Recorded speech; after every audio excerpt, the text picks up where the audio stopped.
ahead and welcome the computer science panel that we're going to begin at this time.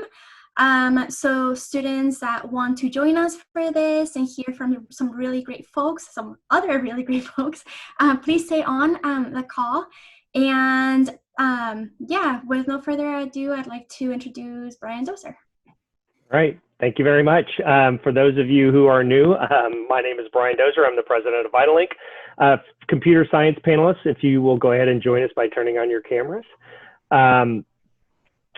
Vitalink is a nonprofit organization that works with Santa Ana College and other colleges, ROPs, and high schools to help introduce students to career and technical fields. So obviously engineering is one of those, and computer science is one as well. Please, for our students, please feel free to post any questions in the Q&A. We were able to answer most of them last time. If there are multiples in there, please feel free to vote for the top one. And then lastly, what we would ask is to make sure you complete the survey at the end of the panel today. Panelists, thank you for joining us. What I'm going to do is I'll call your name, and then if you'll just introduce yourself, give us your name, your title, and your company, and tell us a little bit about what the organization does. Do you want to go first? Yes. My name is Clifford Kalumburu. I work for a few years now for City of Hope as a senior program manager. These days I'm working from home, like most people. Mm-hmm. Now, for those of you who don't know, City of Hope is well known for two very important reasons. One, they have a famous hospital for people who unfortunately get hit by cancer, particularly advanced versions of cancer. They treat that. And number two, and I had the privilege to work with that kind of team, a whole team of researchers, PhDs, medical doctors, trying to find a cure for cancer. And there is a commitment to have that accomplished by 2023. And I can offer some insights on that, very exciting. Do I need to say a little bit about myself, or that's a question a little bit later? Sure, you can tell us a little bit about yourself. Unfortunately, it's a long career. I'll try to make it short. Almost 40 years in IT. Start out of school working for Xerox Corporation in El Segundo as a software engineer. Then move up in NASA Jet Propulsion Lab in Pasadena in quality assurance, mission assurance that tremendously changed my perspective about building quality software. And then, like everybody else, want to move to management. I moved to Rockwell International, now Boeing. In Canoga Park, I was the manager of verification and validation on the space station. Now it's up there and it's working fine. From that point on, my career was between aerospace, working for Boeing, Hughes Aircraft, and some other company, and commercial, working for Disney, Live Nation, and many other big companies. Last 25 or more years in senior management, 4 times at director level, and I've done everything in IT. Some people spend lots of time in one area. Fortunately or unfortunately, I moved around, and I was able to be exposed to anything in IT, application development, ERP packages, infrastructure, security, cybersecurity, and data center, everything to do with data, data warehouse, business intelligence, and big data, and also running websites, e-commerce for a company like Forever 21. The other side, and probably I'll touch this during the discussion, I'm a great believer in continuous education and training. And I've done probably more than needed. I have 5 masters and 3 doctorals. And I had, so to speak, a dual career. During the day, I had a job in the industry. but also my passion, my heart was into education. So teaching extensively for the past 30 years, mostly in Southern California, but extensively overseas in Asia and South America. Over 1,200 courses, delivered 10,000 or more lectures. And also, as we touch probably down the road and encourage you, attending conferences where I made many presentations. I was keynote speaker. Actually, I'll be making a presentation over the weekend online for a Canton or Guangzhou in China fair conference, and they do it online because COVID-19. And that's very important, as I'll talk later, because marrying the two will make you very successful. All right, wonderful. Thank you. Moshe? All right.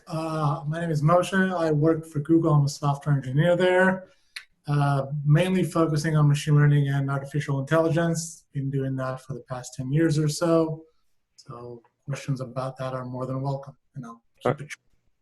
All right, wonderful. Thomas? Let me get myself off of mute. So I'm Thomas Slaughter. I'm the president and CEO of Strategic Intent Consulting Group. We are a managed service IT company and a cybersecurity company that supports everything from publicly traded companies to the federal government. And what we mean by support is we help them implement wireless technology, cybersecurity plans, strategies, firewalls, and you name anything from the ground to the cloud. About my career, which makes me very excited to be on this platform, is in my early 20s, I didn't know what I was going to do. I actually went to college late. I started out at 23 by force because I had a child. I had to figure out what I was going to do different. I was sweeping warehouse floors and got a break. The vice president of sales and marketing asked me, hey, do I want to be assistant? And to him, I said, great, no problem at all. And it all became because I knew how to write extensive formulas in Excel, because I was forced to take a simple IT class in junior college, and I just delved into writing formulas. That actually morphed into me becoming basically learning about business intelligence and learning how to do VBA coding. Then from there, I moved into network, started understanding how networks work, databases, servers. And about 2 or 3 years later, I'm running the IT department for about $300 million corporation. Then I was headhunted by a cloud startup company, who asked me to come on board with them to be their managing director, because the entrepreneur had no idea how to run a business.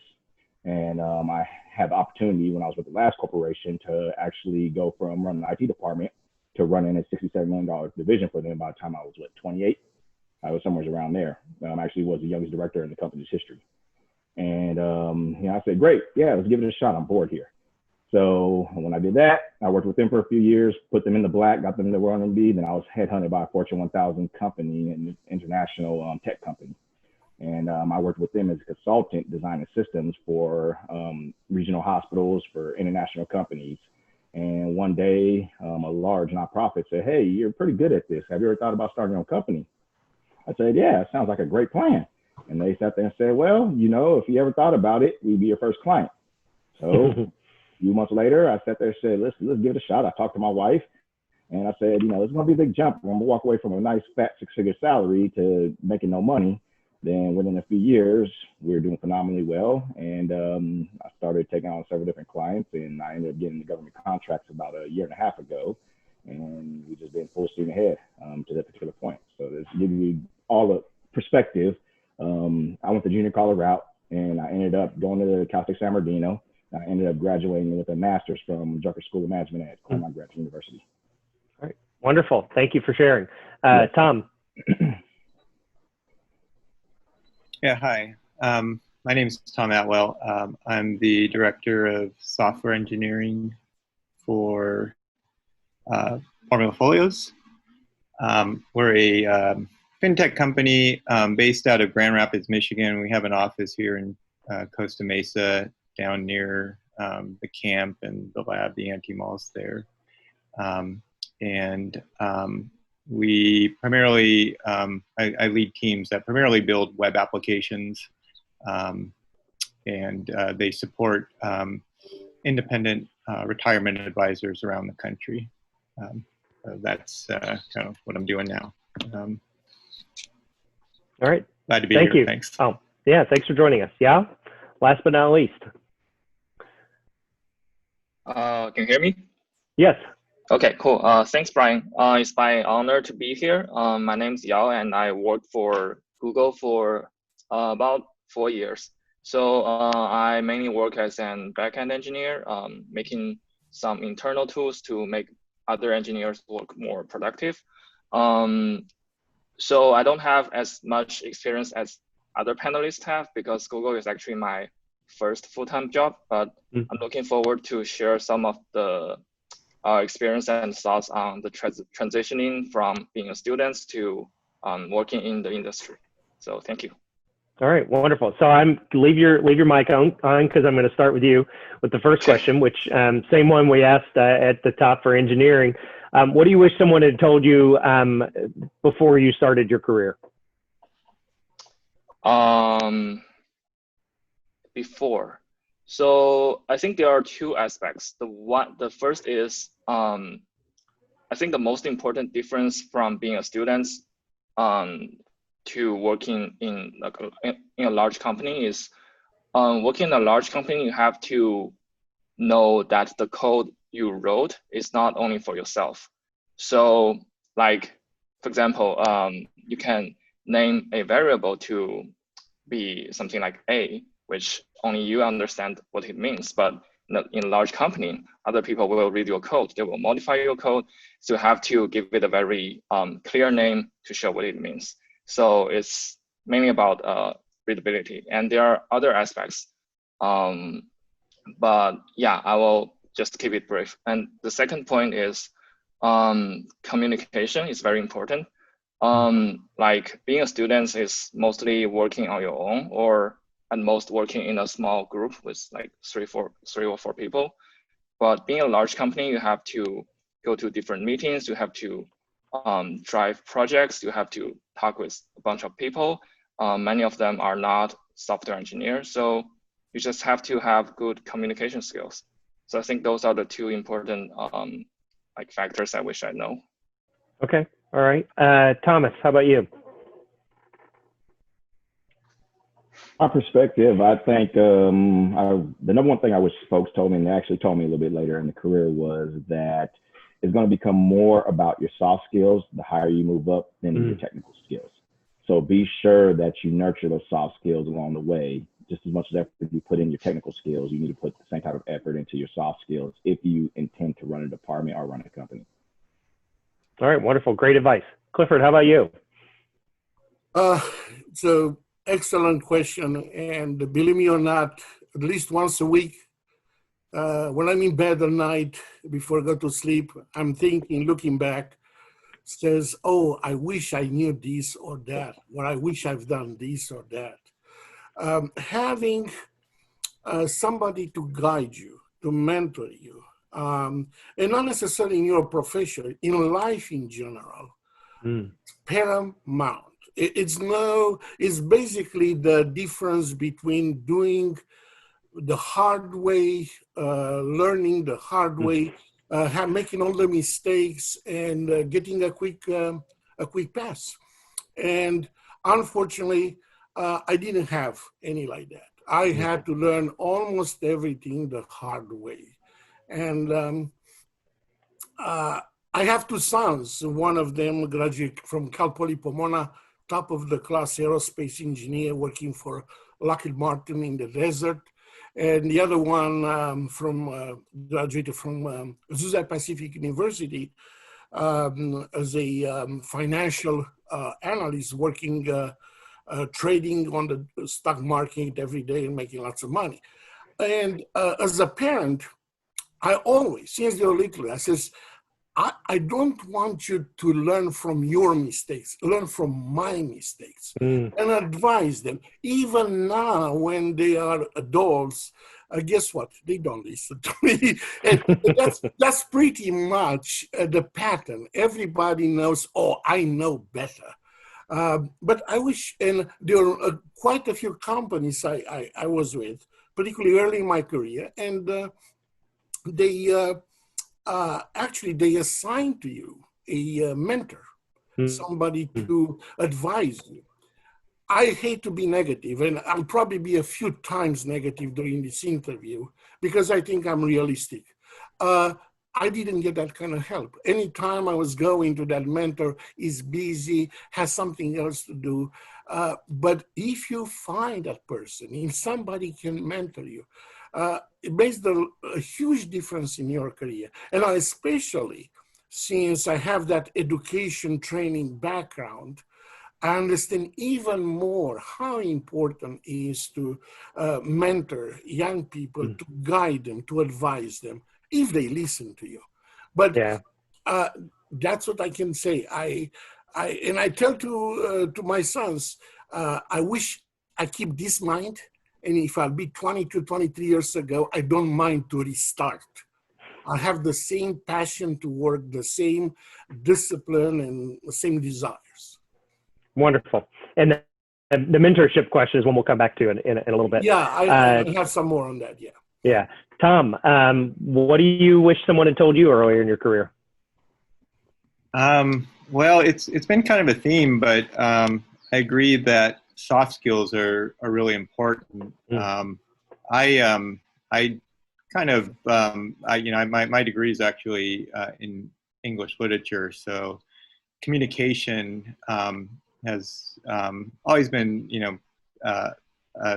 it was a skill I practiced, and it's part of my education. It's come in very handy. So I think one of the nice things about going on to like a university is they're not trade schools. They're designed to give you like a broad education. And so, as engineers or software computer science students, the technical side you're going to get well drilled in, but you're also going to have those electives. So kind of look for areas there that you can round yourself out. And then a good example, I think, to think kind of practically how this comes into play is just like, when you get like your first job offer, I think a lot of young engineers kind of undervalue themselves just because they don't know how to like negotiate a salary. I mean, that was something I kind of learned. And, nowadays you can just kind of go, you can go on the internet, you can Google it, and you probably find some good advice. It's a topic that comes up on a site like Hacker News that I read regularly and advise students to check out. And just being able to kind of do research and apply it is really helpful. And that's a good example of where it's going to make you a lot of money, because that your salary is going to kind of forward ratchet as you go. All right, fantastic. And Moshe? Same question, I take it? Yeah. What do you wish someone had told you? All right, so I'll say something slightly different, so I won't repeat what other people said. I wish someone told me to start sooner. I was a late bloomer in this field-ish. I don't think I wrote my first line of code until I turned 24, which might not seem as such a late bloomer, but people that work with me, they talk about how they programmed since they were like 12. So in a sense, I'm jealous of all of the people that are watching this, that you're in high school or maybe right after high school, and you're already in this area. So take advantage of that. Start writing your first projects now. Take advantage of the fact that you're not in the university and you don't have a lot of other stuff that you need to learn yourself how to code and how to polish those skills. Because later in life, when you get to your first job interview, you'll notice that if you know actually how to write a code, if you have projects that you wrote before, it's valued a lot more than your 4.0 GPA, whatever, your scores in tests and stuff like that. All right, fantastic. So since some of you brought up soft skills, let's talk about that, because that is something that comes up from that I hear from a lot of hiring. A lot of work in kind of education and business workforce development, and we hear it all the time. So what are the soft skill deficits, so to speak, that you see in incoming workforce? What are the things that our students should really be focusing on? Tom Atwell, why don't you take this one to start? Sure, thanks. I'll give a couple of specific examples I see. Well, with hiring, So I'm the hiring manager for my team, and I've done a bit of hiring throughout my career. And so a good application of a soft skill is just writing a cover letter. And it's shocking to me, like whenever we post a job, how many applications I get that one, demonstrate that, like, you know, in our job description, I'll specifically ask for a cover letter, or you know, add a note that says like, hey, you know, if you really want to distinguish yourself, include a cover letter with your application. And so it just shocks me the number of applications we'll get that don't have a cover letter with them, and you know, like kind of like flagrantly demonstrate that they haven't read the job description. So I think that's kind of like being able just to read something and sort of analyze it is a really great soft skill. And then you know, more practically, like code comments. So that's the kind of stuff you put around your code. And, you know, it's something that you probably, you know, I don't remember, I took some computer science classes myself. I actually started at Santa Ana College before I switched over to English literature. And it's something I don't remember doing as a student, but it's something that I kind of drill into my team. And when we're doing pull requests, I'm always like, hey, you know, you explained it here in the pull request, why don't you just move that comment over? And what's significant there is that you are really thinking about it in terms as, you know, one of the other panelists said earlier, not in terms of yourself, but of the team you're working with, or in terms of yourself in the future. That's the other way I've seen it. So you've got to, you know, you got to have like this capacity to kind of see it from another person's perspective. And so I always say like coding is a social skill as much as it's a technical skill. Thanks. Right, wonderful. Yeah, do you have any thoughts on that?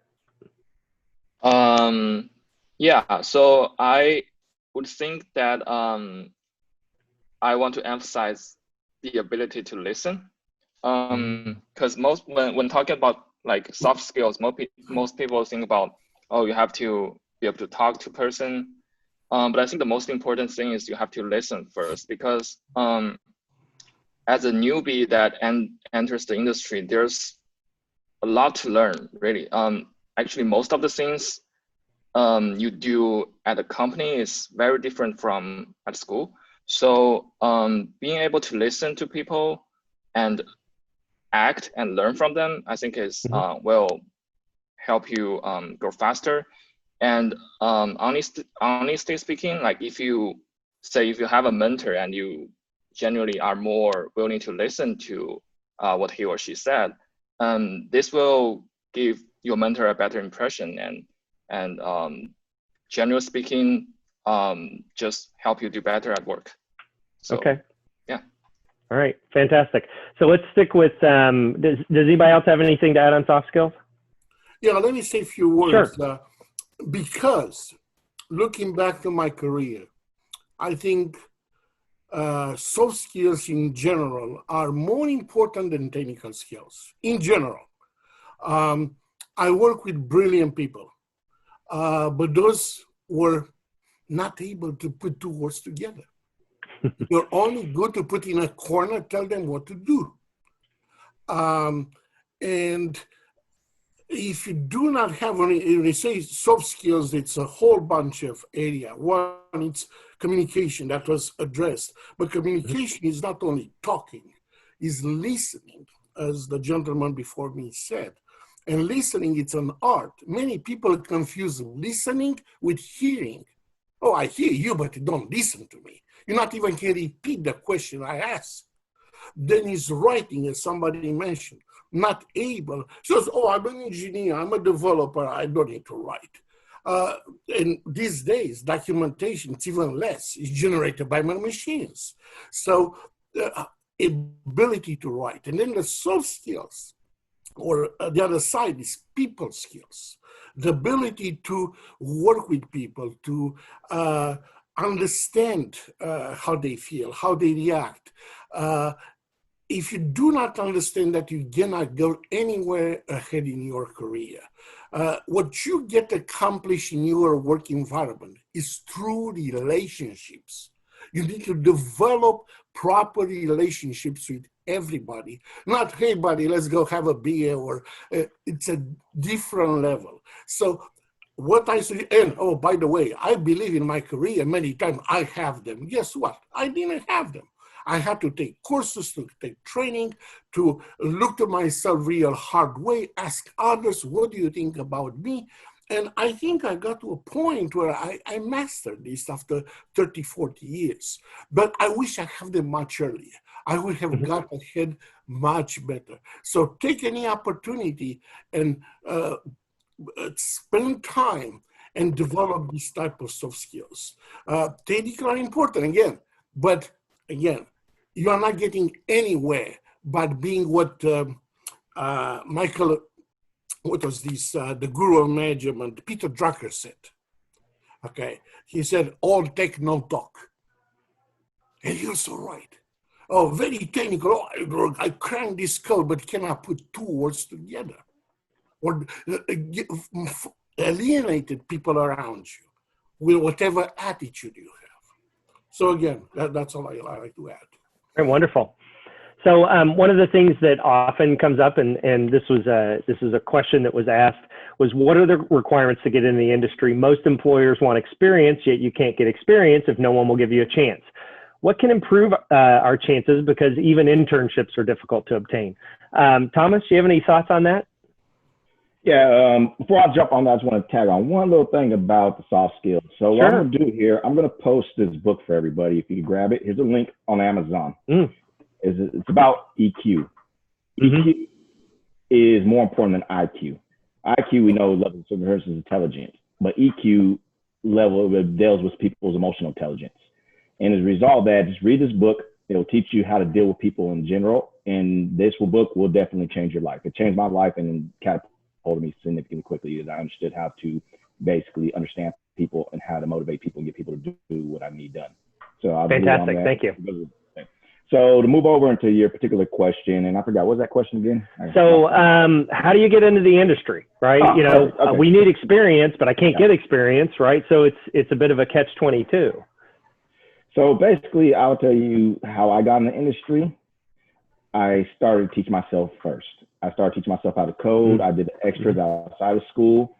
And when I got an opportunity that popped up at the job I was working at, I told you I was working at a warehouse, and I heard a position came up for, an assistant to the vice president of marketing. I basically said, hey, what were they looking for? And I went back home and I wrote this extensive spreadsheet with all these formulas, threw it on a floppy disk. For those who don't know what a floppy disk is, it was a thing that actually popped inside a computer. It was before the USB. So anyways, I put it on his desk and told him, please take a look at that. And the fact that I gave that initiative, he called me. Out of all the other people who already had degrees, I was in junior college, he called me and said, I want this guy. And what I'm getting a point here is take the initiative, join whatever clubs you can and self-teach yourself. You're not going to get it in college. That's the truth. It's the basic need on getting college. But in the technical field, the best way you're going to learn is by doing it yourself. Start developing, start teaching yourself engineering, and start, communicating these skill sets to folks that you come across, as far as networking, if it's on LinkedIn, and be sure you set up your LinkedIn profile and all that. But I just can't stress that enough, because the best employee I ever had, she actually barely graduated high school and was the most brilliant developer I ever met. And I asked her how she do that. She said, well, I was bored of high school, so all I did was code all day and taught myself how to do this. And she has no problem getting a job, none at all, because she's self-taught. So that's probably my 2 cents. So it's a difference between being proactive and reactive, right? I mean, if you're going to college, everyone's learning the same things you are. And so what are you going to do to set yourself apart in that, right? So, and self-education was one that came up in part of our questions, that can be, but also part of it showing initiative and being proactive. Oh, absolutely.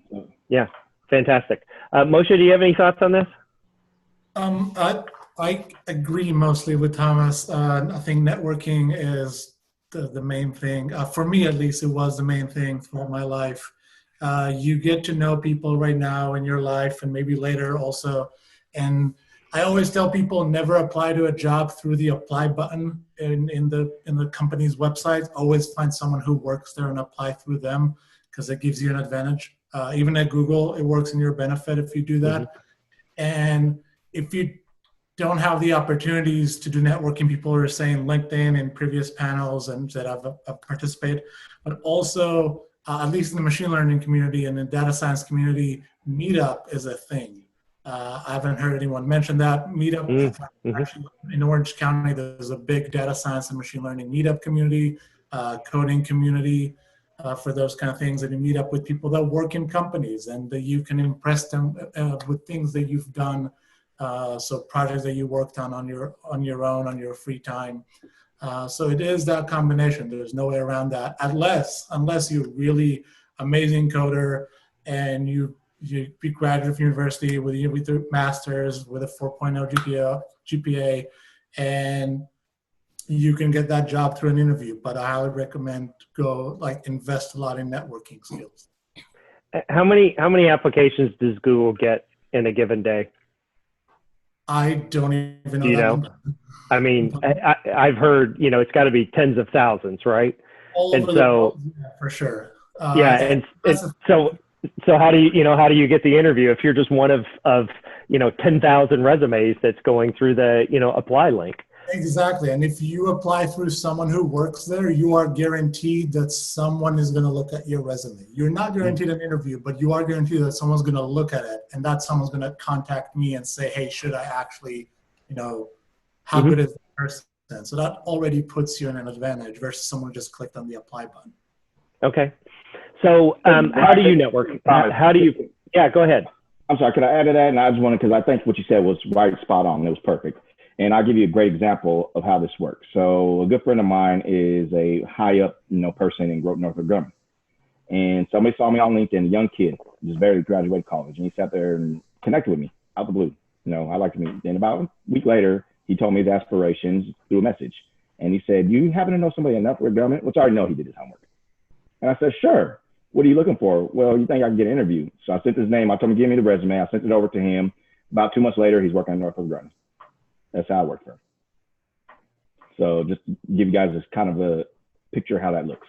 Yeah, I said this on the last panel, but don't be afraid to ask. I mean, again, it's showing initiative and being proactive, but also be judicious about it, right? Don't pester someone to the point where you turn them off. Moshe, you look like you were about to say something. Yeah, so I'm gonna don't be afraid to ask. Not only that, if you apply through me to Google, I'm gonna get money if you get the job. So ask your friends. They want to recommend you because they'll get money for that, and also that saves you a cover letter. Tom earlier said that I've never written a cover letter in my life to any of my jobs. I don't even know how it looks like. Because I've always applied through people, and then they just pass your resume.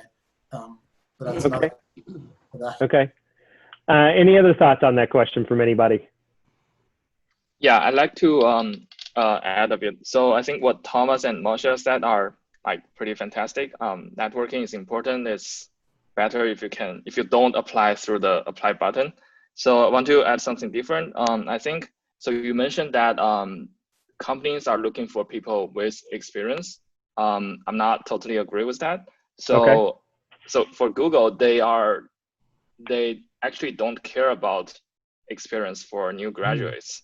So what I think they care more is the ability to learn and the willing to learn. What that means is if you search for Google interview questions, those questions are everywhere online, and you can basically just practice with them and get familiar with how the question is crafted.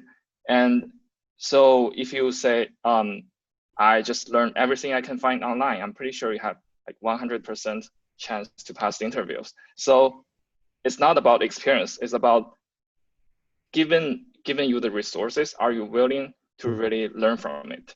So I think that's the trait that Google or other big companies are looking for. Okay. All right.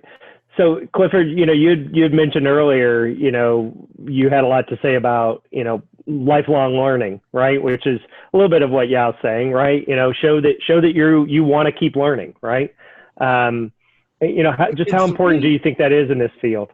It's very important, and I'm trying to touch a number of things and mention here. Once you choose a profession, you need to make sure you have passion for that. Whatever you do in life, have passion. If you think you have a job to get a paycheck, but your passion is something else, a hobby. I'm not saying not have a hobby, but if a hobby it's a more passion than your job, I don't think you are going too very far or very well. So have passion for whatever you do. Then be driven. I mean, don't take no for an answer. They throw you on the door, come on the window, or something like that. Be insistent and fight it. If you think things are coming to you because you come with a degree from a great school, no, it's not going to happen. And the panel here, they, particularly Tom has explained his background, where he's coming from virtually nothing, and how he achieved what achieved. It's just an example of that. Next thing, constantly learn. Don't waste a day until you, or a week without says, look back, what did I learn this week, okay? And in the old days, when I was coming home at night, at my door was a foot high of magazines. Now, these days, there's not magazines anymore. Everything is online, right? Yeah. You get tons of emails and this. Spend a little bit of time and learn what's hot there, what's important. And then again, I'm a big believer, go back to school. Somebody mentioned, maybe in the engineering, many more and more school employer today, after a couple of years, just a bachelor degree is not good enough anymore. Go get a master degree or an MBA if you move into management.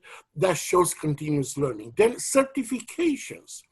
I have like 2 or 3 dozen. I lost count of them, including the latest and greatest: project management, cybersecurity, ITIL, Six Sigma, you name them.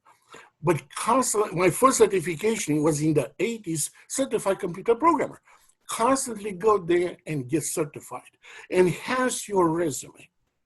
And unfortunately, and as I said, sometimes I'm negative, life is a little bit about chance, being in the right place in the right time. You never know when that comes. Napoleon said, preparation without opportunity means nothing. Yeah. You are prepared, you need to have that opportunity. You constantly keep an eye what's coming to you. The panel here said, use a friend, use a connection. Somebody in the network says, hey, do you know something here, there? Can I give you an application? Try, so as I said, push hard, have passion, drive, constantly improve yourself. Never say, oh, I'm the best here. I'm the best in the field. I'm next to nothing. That kind of arrogance doesn't take you anywhere. Fantastic. Be humble. Be humble all the time. Or Arnold Schwarzenegger said, stay hungry. No matter where you are, stay hungry, ready to do the next thing. Yeah. Tom Atwell. So speaking of the next thing, obviously the pandemic has changed the future, right? You know, the future we thought was out there back in January, it looks completely different now. How do you think COVID-19 is going to affect the industry? A lot more remote positions. We've already seen that. And it's been kind of a hot topic in software development. I guess we have a couple Google engineers with us. So if I'm not mistaken, they've announced that basically it's work from home for most of their workforce, at least through the end of the year. There was some big news, like New York Times announced that they're going to do that. My team hasn't been in the office since March, so over 3 months now. And we're doing fine. I mean, we're doing great. I think by this time, we've kind of ironed out the kinks. We were like part-time remote, but we had, and this goes back kind of the communication question. We had really built our kind of development life cycle and project management around effective communication tools like pull requests in GitHub and story cards in Trello. We have a knowledge base that we're all encouraged to maintain and keep up. And so tools like that are going to be really important. And I think, yeah, that's the future. I mean, you know, a lot of people talk about being kind of eager to get back to the office, and it's important. But I think a lot of companies are going to find that, you know, that having remote teams and full-time remote workers is going to be a more comfortable and appealing option now. Okay. Thomas, I know you have to leave us in just a few minutes, so I figured I'd give you one last chance if you wanted to answer this one. Yeah, I most agree with Tom as far as the shift. It's here. You know, I think with the technology that advances everything, with the Internet of Things, I'm seeing across the whole industry that everything is going remotely. And for, you know, businesses, that's a lot of positive because the capacity to be able to outsource overseas and everything else. But now it's going to make the field a whole lot more competitive out there for students in general, because now the playing field is gotten that much bigger to where it's now, it was something of a thought, but it was pushed into reality relatively quickly to start implementing work at work and work at home staff, or whatever the case is. So if I want to see, with that being said, prepare yourself for those particular industries that's going to support that. So cybersecurity, very hot. Cloud technology, super hot. Development, machine learning. Start looking at those trends, and you could start maybe forecasting what that industry is going to look like and what things are going to look like post COVID-19. Yeah. Okay, great. Moshe, any thoughts on that question? About like how it's going to look like? Sorry, I got distracted with the answer. I actually don't really know how it's going to look like. I think what companies are starting to realize, like he said, that it's people like working from home. Most people, I'm not one of them, but most people do, and it actually saves a lot of money to the companies because running an office costs millions of dollars. Yeah. So it is going to be interesting. I think we will see that, at least for us, for Googlers, they kind of said, if you don't have a need, stay for the rest of the year, work from home. I don't have a need, so that's probably means me. And I think we're going to see it even extend farther than that, because every time there's a big company meeting, not just in Google and every other company, people are like, we really like this. We don't have to drive 3 hours a day to work and back, especially if you live up in the Bay Area. And companies have noticed that, you know, statistically, I'm sure studies will show that, you know, the production, like, it didn't fall down. Like people are as productive from home as they are from the office. So they're going to allow it. That's my prediction. Yeah, I would imagine the amount of research and case studies that's going to come out of this from, you know, just for how we run our organizations is going to be, you know, it's going to be terabytes of information, right? Once upon a time we'd say volumes, but now we would say terabytes, because it's from the data science and machine learning. I can't wait to have my hands on that data. Yeah, it's going to be interesting to see what happens. Yao or Clifford, any thoughts on that? Oh, definitely.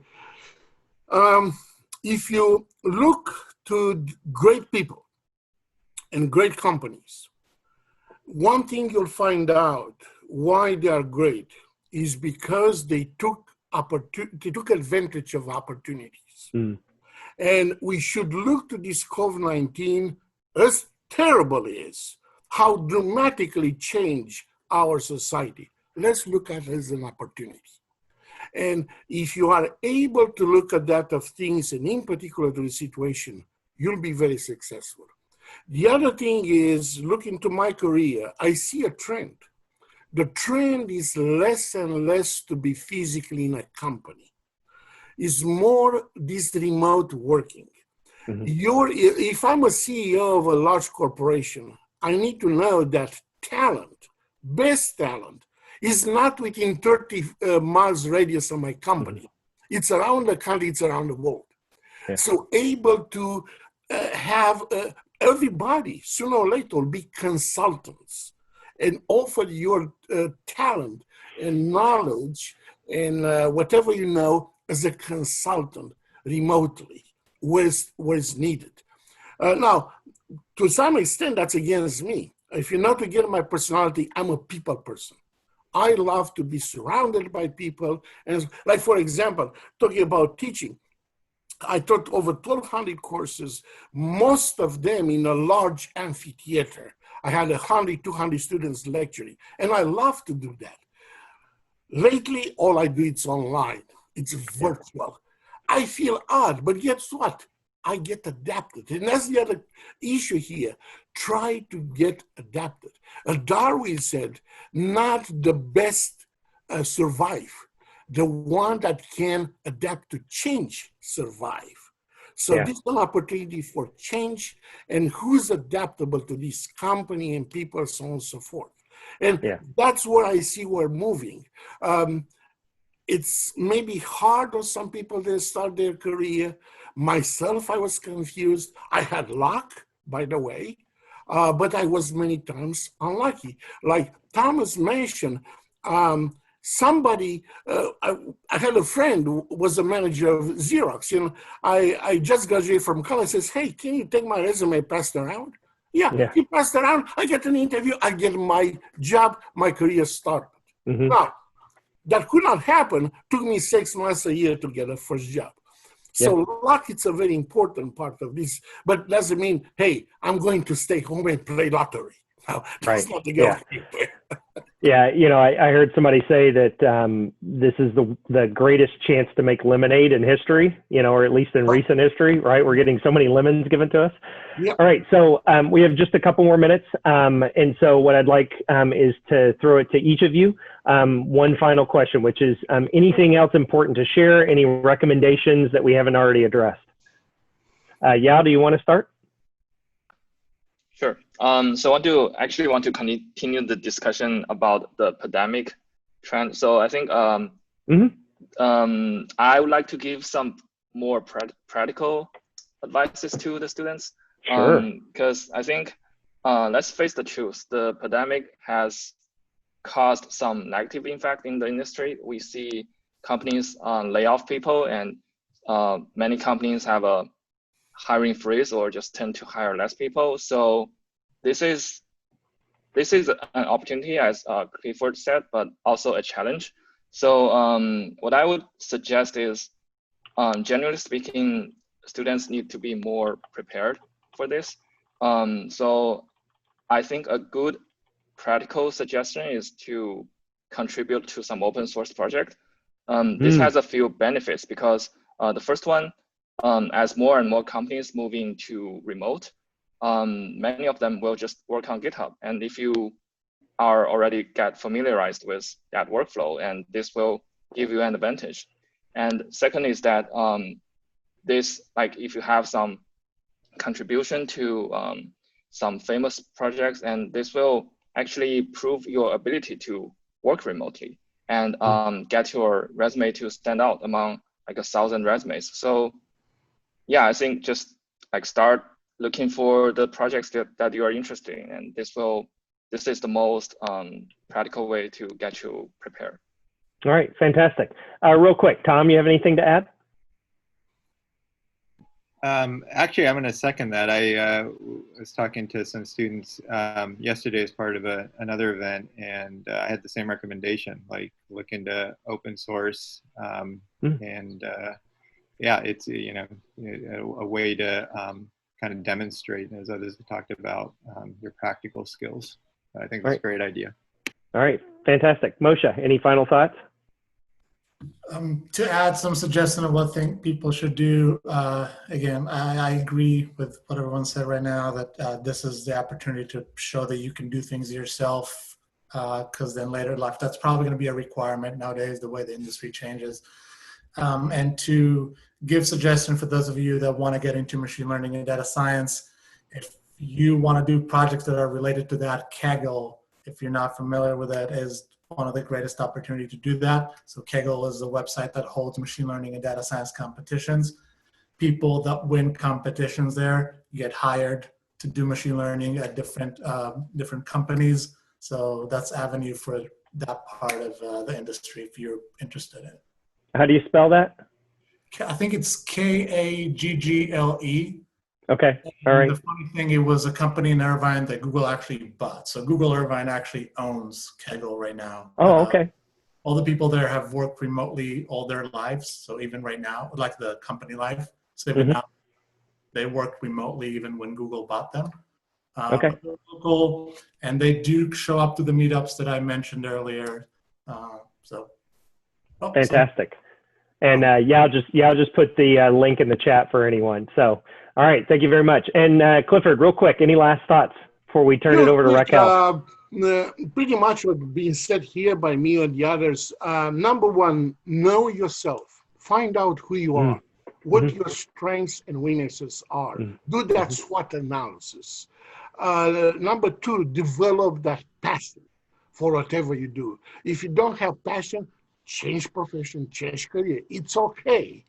Number three, be a driver. Never fell asleep, so to speak. Look constantly on the horizon. What's out there? Look for opportunities or look for things that other people don't see. Keep in mind is about that paradigm. No, don't know, don't know, don't know. You need to penetrate to don't know. What you know, most probably everybody else knows. You need to function as a different level. Then, as I said, work on your personal skills. Go back to school. Somebody said, Vladimir Ilyich Lenin, a big communist, said, study, study, study. Go back to school. Go back to training. Learn something every day. And then all this thing about getting together with others, communication skills, people skills, develop relationship, network. I know it's lots of big words here for somebody out of school. Same like those out of schoolers I was says, yeah, that's nice, blah, blah, blah. Where is my job? Okay, give it to me, right? Nobody will give it to you. Right. Particularly in our culture, you need to fight for it. Well, hopefully everybody joining us, they have that mindset. So hopefully you're preaching to the choir on that. So panelists, thank you so very much. This was fantastic. We really appreciate you sharing your expertise and your time with us. And we will ask you now if you'll turn off your mics and mute yourself. We're going to turn it back over to Raquel from Santa Ana College so she can talk to us a little bit about their programs. And actually, one of the last questions, Raquel, was what kind of certifications are a good place to start? And so I purposefully didn't answer that, thinking, you know what, I bet you Raquel will have to share with us on that. Thank you, Brian. Yes, we will see some of those listed in the presentation. So thank you to all of the panelists for sharing your knowledge with our students and for the students who have joined us. So at this time, Dennis, if you could help me pull up the slide, please. Thank you.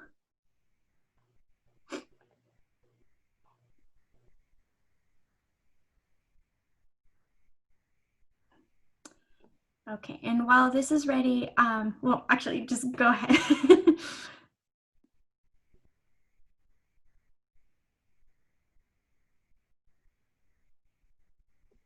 Yeah, so I just want you guys to watch this little video. It seems like the sound is not working, it's just background noise anyways. And sort of be able to, okay, it seems like it's not working. If you want, Dennis, I can just share it on my, through my screen. But I'm sorry, guys. Okay, so There we go. It's working? Okay. Yeah, video can sometimes be a bit of a challenge on Zoom, so. Okay, so Santa Ana College offers certificates on computer science, computer system animation, also on website development and other areas. You are able to also complete degrees for transferring out onto a four-year university and continuing your education to complete a bachelor's degree. with us as well. We have a lot of online courses, hybrid. Right now, of course, everyone's doing online, and we'll continue that at least until the fall. But beyond that, if you're interested in continuing your education online, there's already online courses that were being offered. I'm not surprised if more courses are offered online after this time. But yes, so Santa Ana College can help you achieve your associates, or help you out to transfer or complete certifications, like I said, in website development, coding, and other areas as well, that you can take advantage of as you're completing your associate's degree or degree for transfer. So it's not like you have to complete them at separate times.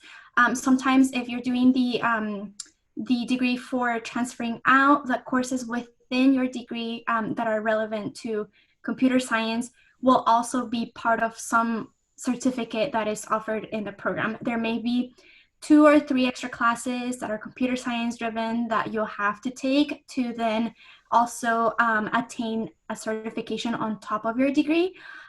Or some students graduate with different certifications, again, because the courses sometimes do